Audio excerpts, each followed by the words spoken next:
Hi, and welcome to another ASIS Faces Business Cases. Today I've got Stuart Nash with me. Hi, Stuart. Good morning, Letitia. How are you? I'm very well, thank you. Thanks for taking the time. And as always, we'll crack on. Please tell me what first attracted you to ASIS. So I was looking for an organisation that I thought would help me as a small business owner of a security business. I was really interested in some of the certification programs that they had on offer, and also I was keen to attend some of the GSX conferences that I'd heard so much about. So I attended a couple of the events that were hosted by the UK chapter and was immediately impressed by the breadth of the people who were attending the event, and the caliber of the speakers. But the thing that really kind of drew me in was the warm reception that I got from everybody. I was a stranger, but I was made to feel instantly welcome, and I just felt that that was an organisation that I felt at home with.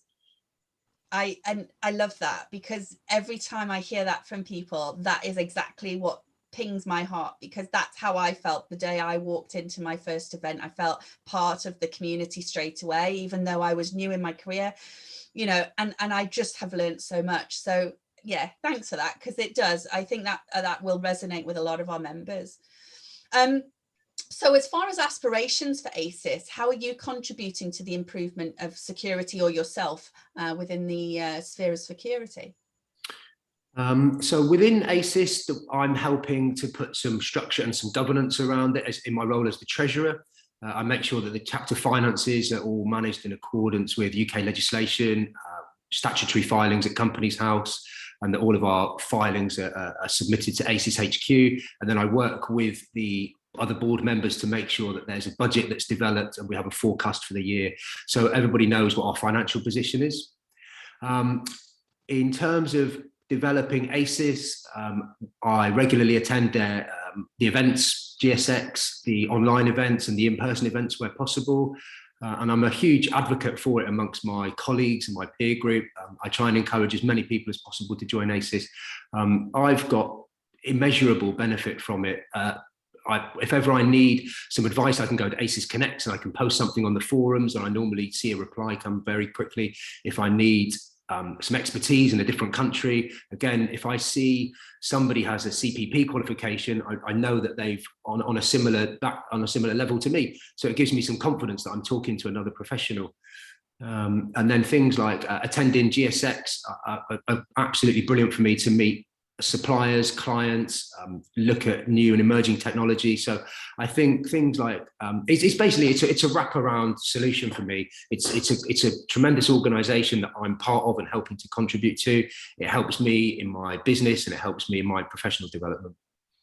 Yes, completely. And I think that's the part that I sometimes can't articulate as well. And I think having these interviews and doing it like this will really help people understand the network strength that ASIS has. And that, like you mentioned, that theme of the certifications gives you some assurance of the knowledge and the experience of people when you connect with them as well, and also to help develop yourself globally, which is what this network has really shone through.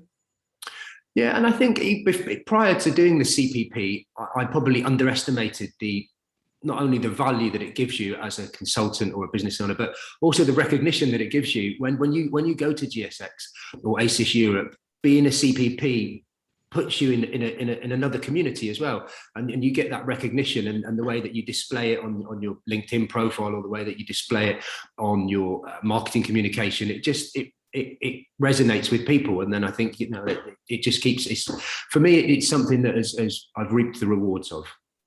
Absolutely, thanks for that. Okay, and then finally, what is the one area of security you would like to hear more about in our ASIS programs?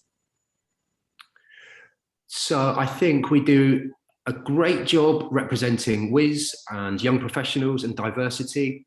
And I think being a former military person myself, I would like to see a little bit more shone on transitioning uniformed service people. So not necessarily the Army, the Navy or the Air Force, but also the police, the prison service.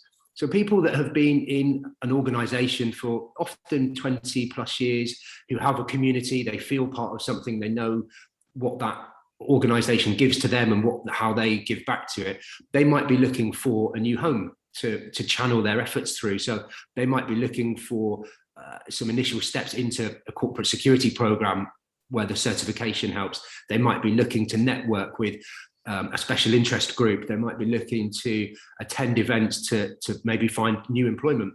So I think that when you come out of a structured organisation, then you might be looking for something, a new home, and I think ASIS would provide that for them. So I think if we could maybe put a little bit more emphasis on the needs or the concerns, or where we can add value to somebody, identify the transferable skills that they're bringing out of the military and how that fits into the corporate security sector, or even advising them about something that they might not know anything about. It's seasoned security professionals telling their journey, the career progression they've had, the opportunities that they've had.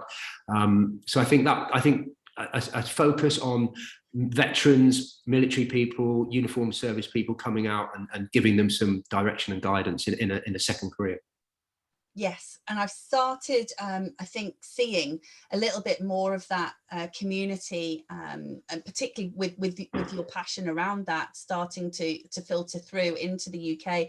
And I think something that we should try to work with as well to support that development is the mentoring program that's coming out of the US. And the more mentors, mentees that we get signed up to that, the more likely we can start to actually actively work on those communities together.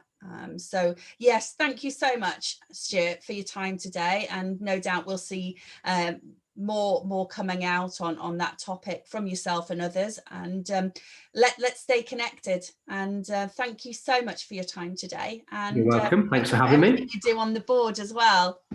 No problem, it's my pleasure. Thank you, Stuart. Take care. Thanks, Letitia. Bye. Bye.